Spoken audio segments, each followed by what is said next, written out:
আসসালামু আলাইকুম। আজকে সারা বাংলাদেশ বন্ধ। সারা বাংলাদেশের অফিস আদালত থেকে শুরু করে সবকিছু বন্ধ। কেন বন্ধ আপনারা সবাই জানেন, কারণ আজকে হচ্ছে 15ই আগস্ট। আর এই আজকেই পড়ছে হচ্ছে শুক্রবার, যে কারণে বাংলাদেশের সবকিছু বন্ধ। কারণ আপনারা জানেন যে স্বাভাবিকভাবেই শুক্রবারে সবকিছু বন্ধ থাকে, বিশেষ কোনো কারণে না। যাই হোক, এবার আসতে অন্য কথাই। এই যে আজকে 15ই আগস্ট, আপনার শেখ মুজিবুর রয়েছেন, তার হচ্ছে আজকে মৃত্যু দিবস আর কি। তো এই উপলক্ষে আপনারা নিশ্চয়ই জানেন যে বাংলাদেশে গত 16-17 বছর এবং তারও আগে এই বাংলাদেশে কাঙালি ভোজ হতো। এই দিনে খুবই দারুণ দারুণ প্যাকেট প্যাকেট এই আহ খিচুড়ি পাওয়া যেত। এবং আজকের দিনে, শুধু আজকের দিনে নয়, এই আগস্ট মাস জুড়েই আমরা নানাভাবে নানা ক্যাসেট আমরা বাজতে দেখতাম, শুনতাম। কিন্তু ইদানিং আর সেটার বাজে না। কেন বাজে না আমি আসলে বলতে পারছি না, এটা আমি আসলে খুব ভালোভাবে জানিও না আর কি। দেখেন, এই 16-17 বছর কিংবা এই 54 বছর এই বাংলাদেশে এই শেখ মুজিবুর রহমানের কোটি কোটি ভক্ত, তারা কিন্তু নানাভাবে তাকে উদযাপন করেছেন, কাঙালি ভোজ খেয়েছেন, তার ওখানে ফুল টুল দিয়েছেন, অনেক কিছু করছেন। কিন্তু দেখেন, এই যে আজকে যে 15ই আগস্ট, সেই একই কিন্তু দিন, কিন্তু আজকের এই দিনে তাদেরকে এই তাদের সেই আগের মতো সেই শ্রদ্ধা, সেই ফুল দিয়ে, তারপরে আপনার কাঙালি ভোজ, এইগুলা কিন্তু আমরা আসলে দেখছি না। কেন দেখছি না আসলে এটা আমিও নিজেও বুঝতে পারতেছি না। তবে একটা জিনিস দেখলাম, সকালে একজন মধ্যম বয়সী একজন নারীকে দেখলাম, তিনি ধানমন্ডি 32-এ গিয়েছেন, সেখানে একটা ফুল নিয়ে গিয়েছেন। একটা ফুল নিয়েছেন, কে বা কারা আবার ওই ফুলটা কেড়ে নিয়েছেন। যে কারণে দেখলাম বহু সাংবাদিক এই তাকে ধরে ঘিরে নানা কথাবার্তা নিচ্ছেন। তারপরে নানা ধস্তাধস্তির পরে এক পর্যায়ে দেখলাম তিনি সেখান থেকে চলে গেলেন আর কি।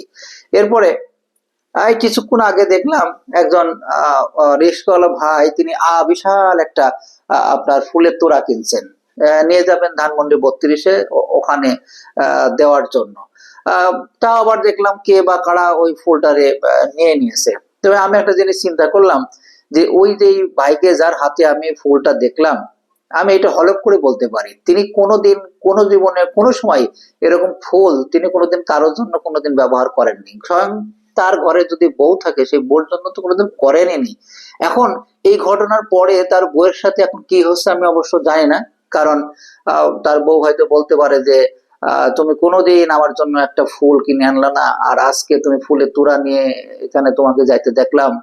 অবশ্য হয়তোবা উনি বলতে পারে যে আমাকে 500 টাকা বা 1000 টাকা দেওয়া দিছে, যে কারণে আমি আসলে এটা করতে রাজি হয়েছি।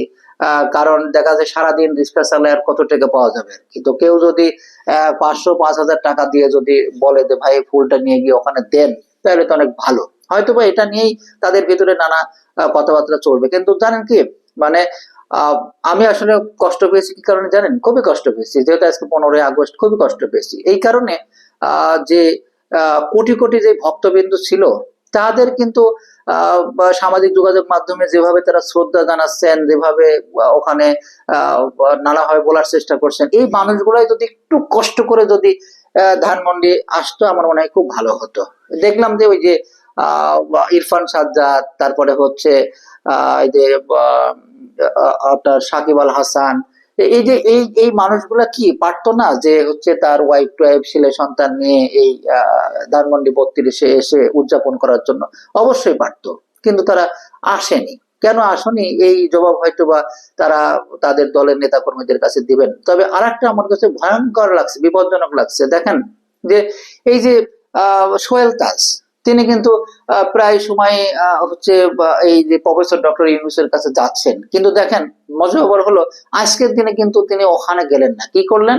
তিনি ফেসবুকে সাটায় একটা মেসেজ দিলেন যে এটা ওটা হ্যান ত্যান ছাত্রদের, কিন্তু ওখানে গেলেন না। তার মানে চিন্তা করেন, যে আমি চিন্তা করছি যে মানে অন্তত ওই রিস্কাওয়ালা আর ওই মধ্যম বয়সী নারী গেলেও, মানে তারা তো অন্তত গিয়েছে, যেভাবে হোক না কেন, টাকা দিয়ে হোক না কেন, কিংবা কোনো প্রলোভন কিংবা কোনো চাকরি বাকরি হাবি জাবি দেওয়ার কথা বলে তাদেরকে সেখানে নিয়ে যেতে পারলেও, একটা জিনিস কিন্তু আমি খুবই মারাত্মক ভাবে লক্ষ্য করলাম, যে তাদের পরিবারের একটা মানুষও কিন্তু সেখানে গেল না। চিন্তা করছেন?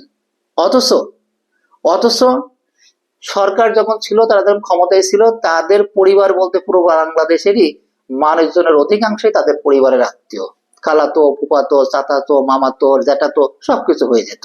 অথচ আজকে ওই সমস্ত জ্যাঠাতো, ফুফাতো, খালাতো ভাইদের আজকে কাউকে দেখলাম না এই ধানমন্ডি 32-এ যেতে।